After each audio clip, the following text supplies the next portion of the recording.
Cold water poured on Wumi's body. As she sat up, shaking, she looked up, blinking at the cruel face before her. Iyarisi, her stepmother, stood over her, holding a bucket of water, as she told Wumi, "You think you sleep while oranges are getting rotten? Take them to the police station." "The police station this night?" Wumi replied. As Wumi looked at her stepmother, she could not understand why the woman hated her so much. She could remember just yesterday, when her father told her that she's going to have a new mother, and the mother was bringing home another girl child. Finally, she was happy. She would not be alone anymore. You see, Wumi has always been alone. When her mother gave birth to her mother died the moment she took her first breath, leaving her in the hands of a man too weak to fight for her. Her father, Baba Wumi, was not a bad man, but he was a man without a spine. Some would even call him a weak man, a coward. When he married, Wumi was 14 years old. When Baba Wumi brought Iyarisi into the house with her, came a daughter, Teni, who was a year younger than Wumi. At first, Wumi was very happy. She had always longed for a mother's love and a sister's companionship. On the day of their arrival, Wumi swept the house clean, preparing Iyarisi's favorite food, goat meat pepper soup. Iyarisi and her daughter Teni came into the house, walking majestically. Wumi greeted them with happiness evident in her face. "Mama, welcome." But Iyarisi barely responded to the greeting. She and her daughter gingerly walked past Wumi, heading straight to the table. Her father followed in their step. They started eating immediately, ignoring Wumi like she never existed. That was one of the many signs that Iyarisi was not the mother she, Wumi, had hoped for. At first, it was small things. Tenny got a bigger portion of food, the newer clothes, the softer bed. Wumi did not complain. When her father called her one evening and told her, "My daughter, please give your room to your younger sister, Tenny. You know they just arrived. We need to make them feel welcome. She is a growing child. She needs all the space she can get." Wumi's response was, "Yes, Papa." She was grateful to have a family, she told herself. So giving up a room to her sister was nothing. "Get up!" Iyarisi would snap before daybreak. "Sweep the compound! Then wash the plates! Then fetch water!" Tenny would sit back and wash, her hands folded. If Wumi hesitated, she would get a hot slap. "Mama!" Wumi would say in shock. "God forbid I am not your mother." Iyarisi would say, "You that killed your mother, to fair. Look at my daughter, Tenny. I have only one daughter, and that is it." Tears in her eyes, Wumi would always leave the scene. The first time she told her father, she, Wumi, did so in tears. "Baba, I work so hard. Tenny does nothing. Mama always beats me." Her father sighed. "You must learn patience, my child. It is a way of training." Iyarisi, standing in the doorway, burst into fake tears. "Eledumare, this girl hates me. I only discipline her out of love." Her father, weak as always, comforted his wife. "It's okay, my queen. She's just a child." Right there, Wumi realized she was alone. It got worse when Iyarisi first had to hawk oranges. To teach you humility, Iyarisi would tell Wumi, "But we have money." Wumi would respond, "Shut up and do as I say." Tenny never hawked. When Wumi returned from the street exhausted, her stepsister would be relaxing, peeling boiled corn, her feet propped up. By the time Wumi turned 16, she had stopped complaining. She had only one dream, education. If she could just get into a university, she could escape. She poured herself into her books, studying at night by candlelight after a long day of chores. When her WAEC and JAM results came out, she had passed with flying colors. The most prestigious university in the country sent her an admission letter. The day it arrived, she ran to her father. Papa, I did it. I got in. Her father beamed with pride, but when she turned to her stepmother and stepsister, their faces were thunderous. Tenny has failed again. That night, Wumi overheard them whispering in the dark. She can't go, Mama. Who will do the house chores? She can't be better than me. I reject it. Iyari's voice was cold. Don't worry, she won't leave. That night, a voice echoed. Wake up! Cold water poured on Wumi's body. Wumi sat up, shaking, blinking at the cruel face before her. Iyarisi, her stepmother, stood over her, arm crossed. Her stepdaughter Tenny stood beside her. Because you got admission, you think you are now a madam? Iyarisi asked. I never said that, Wumi replied, wiping the water from her face. You don't have to. Your arrogance is loud enough. Iyarisi tossed a tray of orange onto the floor. Take this to the police station. They ordered 50 pieces. Wumi hesitated. She has never delivered orange to the police station before, especially not at night. The police station, Wumi said. Don't allow me to repeat myself, Iyarisi said. Tenny laughed. Are you afraid? Swallowing her question, Wumi picked up the tray. She has learned long ago that resisting only led to more suffering. As she stepped into the night, she told herself, soon I'll be free. The police station loomed ahead, its yellow light flickering against the dark sky. Wumi adjusted her load and entered. 4 officers sat outside, laughing over bottles of beer. The moment they saw her, they went silent. Ah, see fine girl, one of them said, his eyes sweeping over her body. Another one stood stepping closer. What do you want, sweetheart? I brought the oranges you ordered, Wumi replied, shifting under their gazes. One of them took the tray from her hands, such an hard-working girl. Before she could react, rough hand grabbed her. She screamed. Wumi struggled. It didn't matter. The station was their kingdom. There was no escape. When it was over, she laid on the cold floor, her clothes torn, clinging to her skin. One of them chuckled, leaning down to whisper in her ear, thank your mother for us. Her breath hitched. She planned this, so Iyarisi planned this. Somehow, Wumi found the strength to stand, staggering into the night.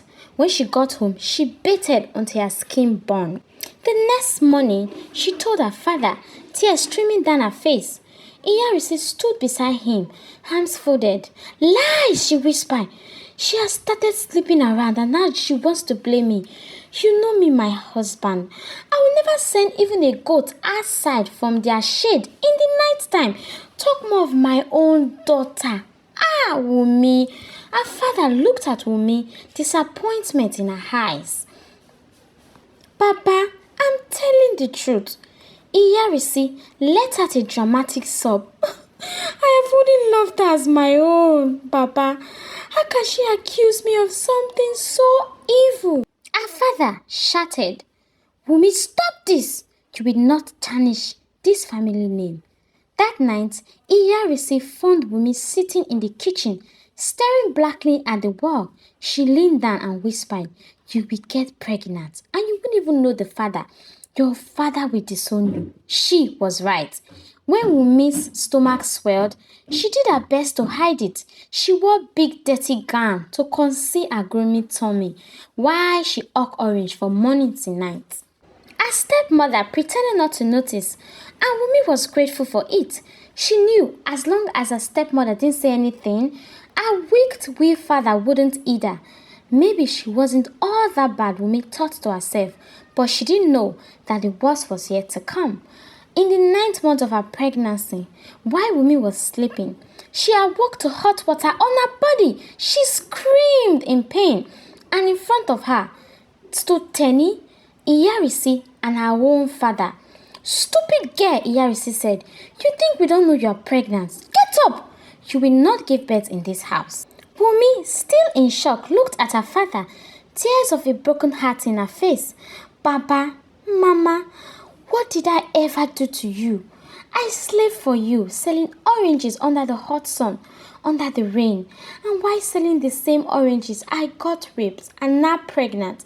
And you all did this? Get out, Tenny shouted. There is no room for a bastard in this house. While Tenny was shouting at her, Iyarisi was packing her rags. That were her clothes. They threw her outside. The last face she saw while she was standing at the door was that of her father. That night, under a tree, labor began immediately, but the baby died. On top of her baby's grave, she swore they will all pay with blood and tears. Bitterly, her hope was lost. The next morning, she met with the woman she used to buy oranges from. She bought oranges on credit and started hawking again. That was when she met Shuma. As he was driving by, his vehicle splashed dirty water on Wumi's body. Wumi stood there, shocked and soaked. Shuma stopped the car immediately and came down. I am sorry, he said. I was driving too fast. Wumi turned to look at him, tears in her eyes. It doesn't matter.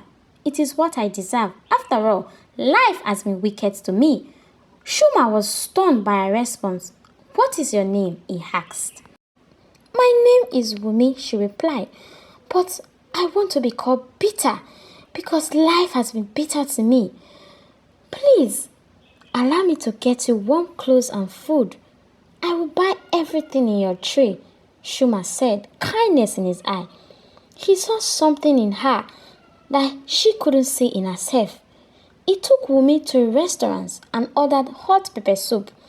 As soon as Wumi put the pepper soup in her mouth, she burst into tears. Why are you crying? Shuma asked urgently. It is because it's been long since I tasted something so good. Thank you. You're welcome, Shuma replied, gently washing her. Even though she looked unkempt to him, she was the most beautiful girl he has ever seen. They became friends. From there, Shuma visited her regularly. One evening, he invited Wumi to his home. As she sat across from him in his grand living room, he took her hands. Tell me your story. She hesitated, but then poured out everything. The abuse, the betrayal, the death of her baby, and the night at the police station where she was molested. Shuma listened in silence. When she was done, he told her only one thing. My weight is at your feet. Your enemies are mine too. What do you mean? It means I'll go to any extent to see you get justice. Why would you do that? I am nobody. You are to me, Wumi. You are. And that was how Wumi's life changed. Wumi spent 20 years waiting, planning and watching as the people who had destroyed her life climbed to the top. Now she would take it all away, one piece at a time. Each of the 4 officers who had violated her has risen in rank. One was now a commissioner, another a district commander. The other 2 led major anti-crime units. They sat in offices of power, confident that the sins of their past would never catch up to them. They were wrong. With Shuma's weight and connection, Wumi had paid informants, bribed officers, and planted men inside their rank. Wumi was now married to Shuma with 3 beautiful kids. One evening, while in bed, she turned to him and said, My love, I'm ready to fight my fight now. Shuma replied, I told you at the beginning, my weight is at your feet. When you run, I will run. When you stop, I will stop. And so the first strike began. It started with a single news report. Breaking news. Drug trafficking ring uncovered in police ranks. The nation was thrown into an uproar as evidence surfaced linked the officers to smuggling and kidnapping operations. At first they denied it, then their offices were raided. Inside hidden lockers, drawers, and behind force walls, drugs were found. Large sums of unexplained money was traced to their accounts. Anonymous witnesses planted by Wumi stepped forward claiming the officers as a hand in human trafficking operations. The commissioner was the first to fall. As he sat in his office, 2 federal officers entered. Commissioner Yakubu, one of them, said, his face unreadable, you are under arrest for corruption, drug smuggling, and human trafficking. Yakubu shot to his face. What nonsense is this? The officer threw a folder onto the table. Inside were photos, transaction record, testimonies, his face turned pale. This is fabricated. Then you won't mind answering questions downtown. Within an hour, the other three were also arrested. A week later, the four disgraced officers sat inside a cold grey interrogation room. Their eyes were soaking, their uniform replaced with prison jumpsuits. They had been interrogated endlessly, their power allies. As I abandoned them one by one, now they were waiting for the one responsible for their downfall. The door creaked open. A woman stepped inside. She was dressed in an elegant black gown. Her heels clicked sharply against the floor. Her skin was smooth, her posture commanding, a gold ring glistening on her finger. She sat down across from them, crossing her leg gracefully. The men looked at her confused. Who the hell are you? Yakubu sneered, though his voice lacked his usual authority. The woman smiled, tilting her head slightly. You really don't remember me? Ojo looked at her. Are you the governor's wife or some journalist looking for a story? The other murmured in agreement. They had arrested so many people over the years, dealt with so many cases. She could be anyone. She said softly, shaking her head. No, I am not a journalist and I have no interest in the governor. Her finger traced the rim of the glass water on the table. But I am interested in all of you. The men exchanged wary glances. And why would that be? Yakubu said, his patient thinning. She chuckled. Because I never forgot you. She leaned forward, her gaze locking into each one of them. Tell me, do you remember a young girl who came to this station years ago? A girl who was carrying a train of oranges? There was complete silence in the room. The man frowned, searching their memories. A young girl, oranges, the police station. It had been so long ago. Then, like a slow-moving poison, the memory crept back into their mind. Yakubu's throat went dry. Ojo's finger curled into fix. The woman's smile widened. You do remember, don't you? That girl, Ojo said. Wumi nodded. Yes, that girl. The men shifted uncomfortably. They had never thought about her again. After the night, she had been nothing but a momentary amusement, a limbless girl swallowed by the past. Yet, here she was, alive and powerful, and she had destroyed them. Yakubu leaned forward, his voice low and desperate. Why are you doing this to us? Wumi left out a soft, humorless laugh. Why? She stood up slowly, towering over them, because no sin stay hidden forever. She turned to leave, then paused at the door. You thought you had buried the past, but the past does not remain buried. She glanced over her shoulder, her eyes cold, and now it is burying you. The door closed behind her, leaving the men in suffocating silence. Next was Iyarisi. Iyarisi has become the biggest rapper seller in the country. Her stores stretch across city, her name synonymous with wealth and power, but wealth can't burn, and so it did. One night she was wakened by a frantic call. Madam, madam, fire!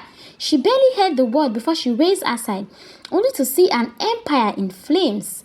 Her main warehouse, where she stored millions in merchandise, was ablaze. The fire leaked at the night sky.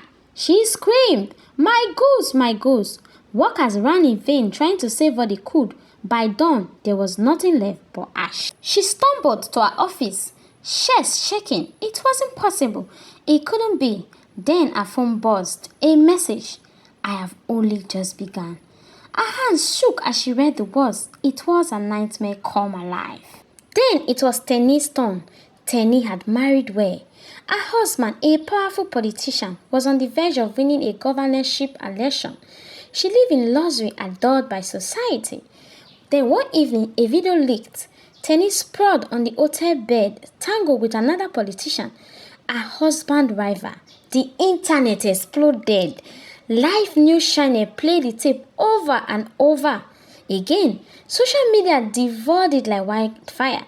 Her husband returned home that night, his face a mark of cold fury. You disgust me, he said simply. Tenny fell to her knees. Darling, please, it was a setup. He laughed bitterly. I should have known. You were always selfish, always scheming. She reached for him, Please, don't divorce me. Don't take the kids. But the next morning, divorce papers were served. As she sobbed into her hands, her phone buzzed. A message. I reject it. Her blood turned to ice.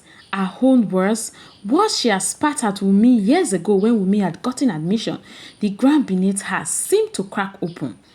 What was happening? Could it be Wumi? Iyarisi and Tenny, now ruined, scraped together what little saving they had and opened a new store. It was their last hope. For weeks, they worked tirelessly. Their finger bled, their back ached. Then one morning, they arrived at their shop to find something unexpected. The entire complex with the stores has been bought. They rushed to the property manager. You sold it? Iyarisi shrieked. I'm sorry, madam, the manager said, but the new owner offered double.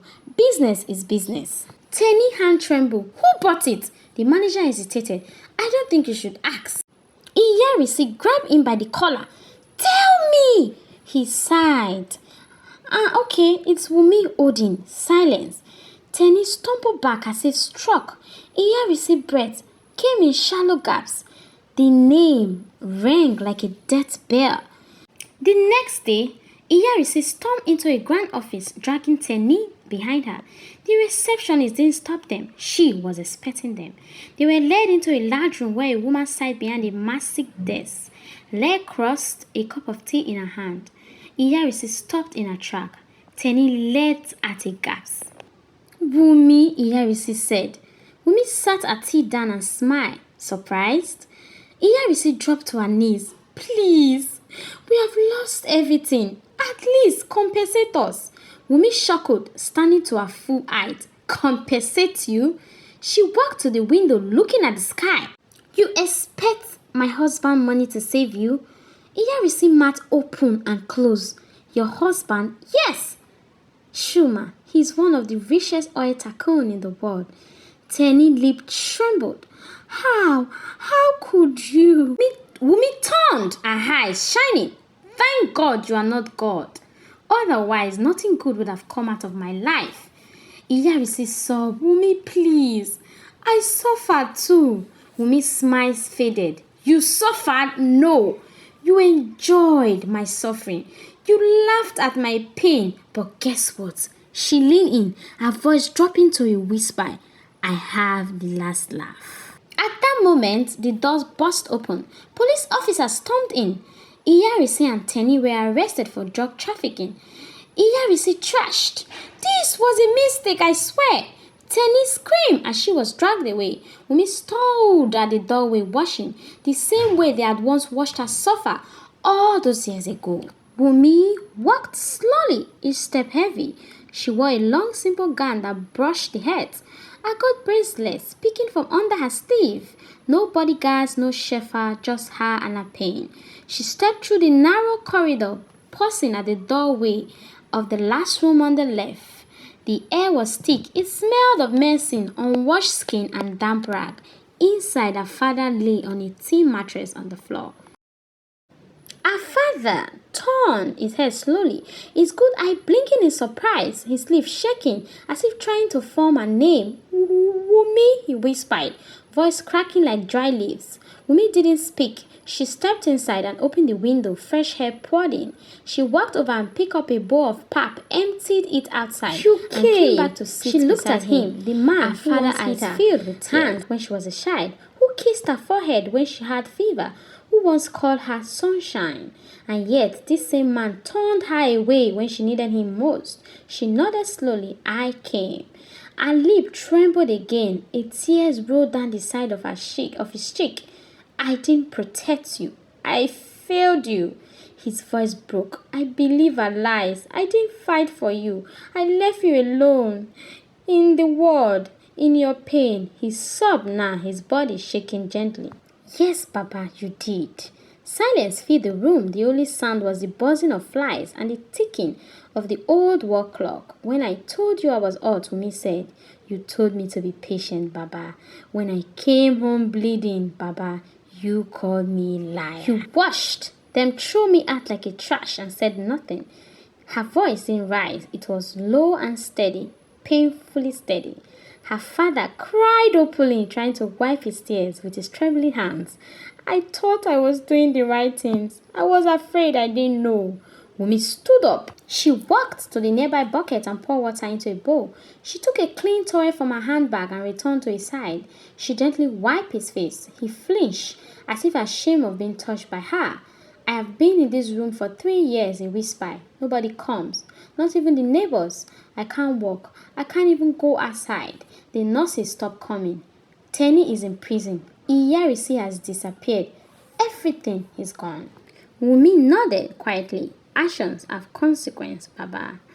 I don't deserve your kindness. I don't deserve your visit. Wumi paused, then looked him straight in the eyes. You don't. But I came anyway, not for you, Baba, but for myself. She stood and adjusted her gown. I need to see you like this, not to laugh, not to take revenge, but to remind myself that the same silence that protected wickedness always leads to wrath. Her father closed his eyes in shame. She took out an envelope and placed it on the shelf beside his medicine. There's money inside, enough to hire help and change this room, but it ends here. I have forgiven you, Baba, but I will never forget. As she turned to walk away, Baba Wumi truly understood the price of silence and the cost of turning your back on your own child. The